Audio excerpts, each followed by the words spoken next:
Fala pessoal, aqui é o Lucas, e hoje a gente vai mergulhar em um dos lugares mais misteriosos e isolados do planeta.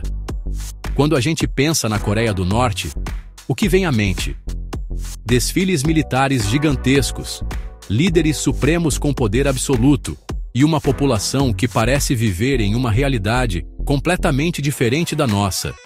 É um país que se fechou para o mundo de uma forma quase sem precedentes na história moderna, um verdadeiro reino eremita do século XXI. E é exatamente por causa desse isolamento extremo que surgem tantas perguntas, tantas dúvidas. Como é realmente a vida lá? O que as pessoas fazem no dia a dia? A gente vê notícias, documentários, relatos de quem conseguiu escapar, e tudo aponta para uma vida cheia de dificuldades. Mas por quê? O que torna a Coreia do Norte um lugar tão desafiador para se viver? Não é só uma questão de pobreza ou de um governo autoritário, é uma combinação complexa de fatores que moldam cada segundo da vida de um norte-coreano. É um sistema desenhado para manter o controle total, onde a individualidade é suprimida em nome do coletivo e da lealdade inabalável à dinastia Kim. A curiosidade sobre esse país é enorme, e a vontade de entender o que realmente acontece por trás da cortina de ferro é o que nos move. Neste vídeo, a gente vai desvendar os pilares que sustentam essa realidade tão dura. Vamos explorar desde o controle absoluto do governo sobre a vida das pessoas até a escassez de coisas que consideramos básicas, como comida e eletricidade. A ideia não é só chocar, mas sim entender as engrenagens desse sistema. Por que é tão difícil ter liberdade de expressão? Como o isolamento internacional afeta o cidadão comum? E de que forma a propaganda constante molda a mente de uma nação inteira?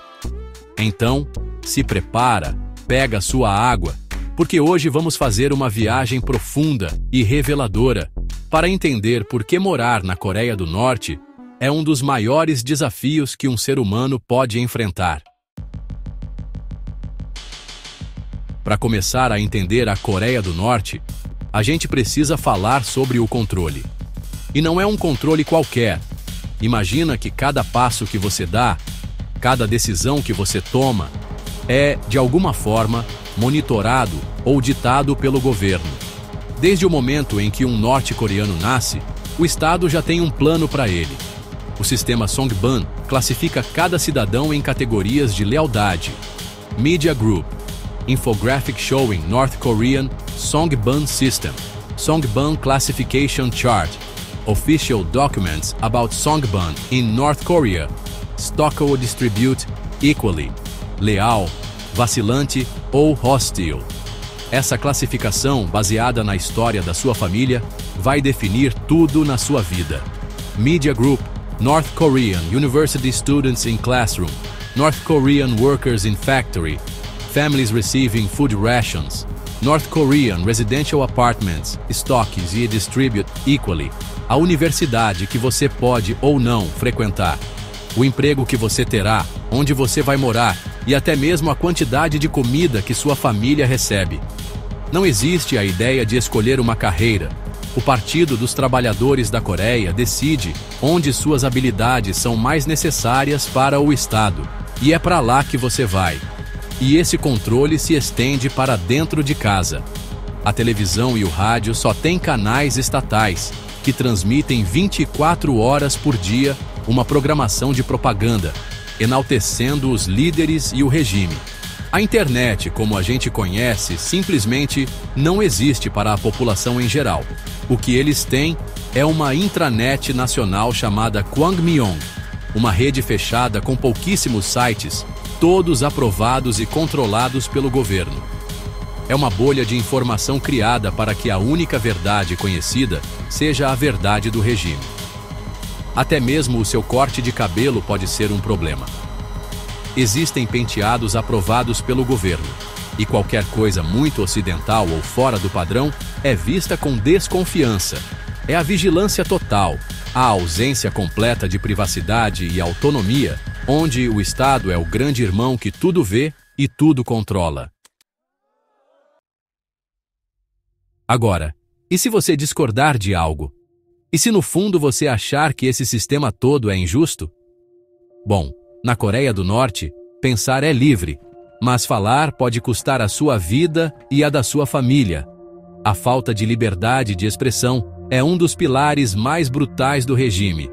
Qualquer crítica, por menor que seja, ao governo, aos líderes ou à ideologia Juche, é considerada um ato de traição, um crime gravíssimo. Não existe o conceito de oposição política, de debate de ideias ou de imprensa livre. Os jornalistas são funcionários do Estado, e a função deles é reportar as grandes realizações dos líderes e reforçar a propaganda oficial. Contar uma piada sobre o líder supremo em uma conversa privada pode ser o suficiente para te levar a um campo de prisioneiros. E as consequências são aterrorizantes. A Coreia do Norte opera um sistema de punição de 3 gerações. Isso significa que se uma pessoa comete um crime político, não só ela é punida, mas seus filhos e netos também carregam essa mancha e sofrem as consequências, muitas vezes sendo enviados para campos de trabalhos forçados. Essa política cruel garante que o medo seja a ferramenta de controle mais eficaz. As pessoas não apenas se calam por medo do que pode acontecer com elas, mas principalmente por medo do que pode acontecer com seus filhos, seus pais, seus irmãos. É um sistema projetado para aniquilar qualquer fagulha de dissidência antes mesmo que ela possa se transformar em uma chama, forçando a população a um silêncio perpétuo. Além do controle interno, a Coreia do Norte vive em um estado de isolamento quase total do resto do mundo. É como se o país fosse uma ilha, não cercada por água, mas por barreiras políticas, militares e ideológicas. Para o cidadão comum, viajar para o exterior é um sonho impossível, um privilégio reservado a uma elite minúscula de diplomatas e atletas de confiança. Da mesma forma, a entrada de estrangeiros é extremamente restrita e controlada.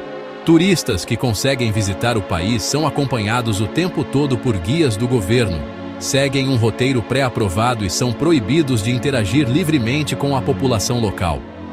O objetivo é claro: controlar a narrativa e mostrar ao mundo apenas a fachada que o regime quer que seja vista. Esse isolamento não é só sobre viagens. Ele é econômico e cultural.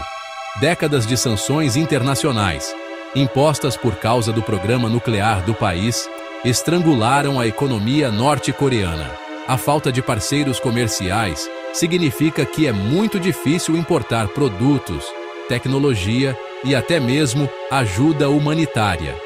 Culturalmente, o regime faz um esforço gigantesco para impedir a entrada de qualquer influência estrangeira.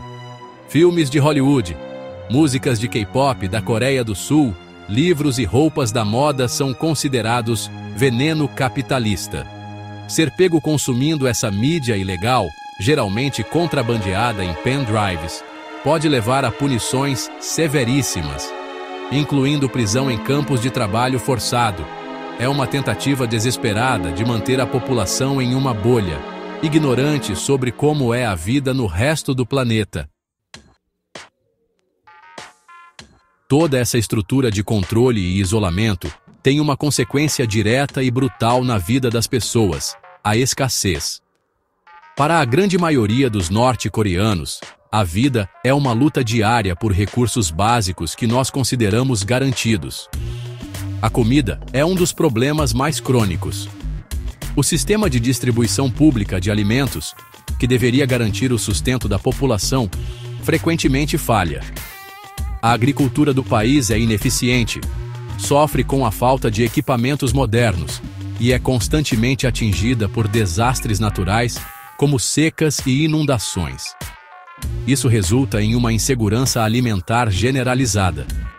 A fome que devastou o país nos anos 90, conhecida como a Árdua Marcha, deixou cicatrizes profundas, e ainda hoje, a desnutrição, especialmente entre as crianças, é um problema grave. A energia é outro luxo. Fora da capital, Pyongyang, que é a vitrine do regime, os apagões são constantes e duradouros. Muitas famílias passam noites na escuridão, e indústrias inteiras ficam paralisadas por falta de eletricidade. Isso afeta tudo, desde a capacidade de cozinhar até o funcionamento de hospitais. Produtos básicos como sabonete, remédios e roupas de qualidade também são extremamente difíceis de encontrar nos canais oficiais. Para sobreviver, muitos norte-coreanos recorrem aos jangmadang, mercados informais e semi-legais que surgiram por necessidade. Nesses mercados, as pessoas trocam e vendem de tudo um pouco, muitas vezes produtos contrabandeados da China. É a economia cinza que, ironicamente, mantém muitas famílias de pé, apesar dos esforços do governo para controlá-la. Por fim, talvez o pilar mais assustador de todos seja o controle da mente. O regime norte-coreano não se contenta em controlar as ações das pessoas. Ele busca controlar seus pensamentos e emoções. E a principal ferramenta para isso é a propaganda e a doutrinação, que começam na infância. Desde o jardim de infância, as crianças aprendem a venerar a família Kim como figuras divinas. Elas cantam músicas que louvam os líderes. Aprendem uma versão da história em que os Kim são heróis infalíveis e os inimigos, principalmente os Estados Unidos, são a personificação do mal. As aulas de matemática podem usar exemplos como se você matar X soldados americanos e seu amigo matar Y. Quantos soldados americanos vocês mataram juntos? Essa doutrinação continua por toda a vida. As ruas são tomadas por cartazes de propaganda com mensagens de lealdade e sacrifício pela nação. Os jornais, a TV, o cinema, tudo é um veículo para reforçar a ideologia do regime. Os líderes são retratados como seres perfeitos, oniscientes, que se sacrificam pelo bem do povo. Cria-se um culto à personalidade tão intenso que se torna quase uma religião. As pessoas são obrigadas a participar de sessões regulares de autocrítica e estudo da ideologia, onde precisam demonstrar seu fervor revolucionário. Esse bombardeio constante de propaganda cria uma realidade paralela, onde questionar a narrativa oficial se torna não apenas perigoso, mas psicologicamente difícil. É a construção de uma nação inteira sob um feitiço ideológico. E aí, pessoal? Chegando ao final dessa jornada, fica claro que a vida na Coreia do Norte é um desafio em um nível que a gente mal consegue imaginar. Não é apenas uma questão de pobreza ou falta de liberdade. É a combinação de todos esses fatores que cria uma pressão constante sobre o indivíduo. É viver sob o olhar vigilante do Estado, sem poder confiar em ninguém. É ter medo de falar o que pensa, por causa das consequências terríveis para você e para quem você ama. É estar isolado do resto do mundo, sem saber o que existe além das suas fronteiras, e ao mesmo tempo, lutar todos os dias por um prato de comida ou um pouco de luz elétrica. Morar na Coreia do Norte, por todos esses motivos que a gente viu, é um teste diário à resiliência e à própria condição humana. É ter sua individualidade, seus sonhos e suas escolhas esmagados em nome de um sistema totalitário que exige lealdade absoluta. É uma realidade complexa e, para nós, que vivemos em um mundo de escolhas e informações, é algo quase inacreditável. Entender esses desafios não é julgar o povo norte-coreano, mas sim ter empatia pela situação em que eles são forçados a viver e valorizar a liberdade que tantas vezes tomamos como garantida. É uma história que precisa ser contada, para que a gente nunca se esqueça do preço da liberdade. Espero que esse vídeo tenha ajudado a esclarecer um pouco mais sobre essa realidade tão distante e complexa. Agora eu quero muito saber a sua opinião. O que mais te chocou na vida da Coreia do Norte? Você imaginava que o controle era tão extremo assim? Deixa seu comentário aqui embaixo. Vamos continuar essa conversa. E se você gostou desse tipo de conteúdo e quer ver mais vídeos como este, não se esquece de deixar o seu like, que ajuda demais o canal a crescer, e claro, de se inscrever para não perder nada. Muito obrigado pela sua companhia e até a próxima!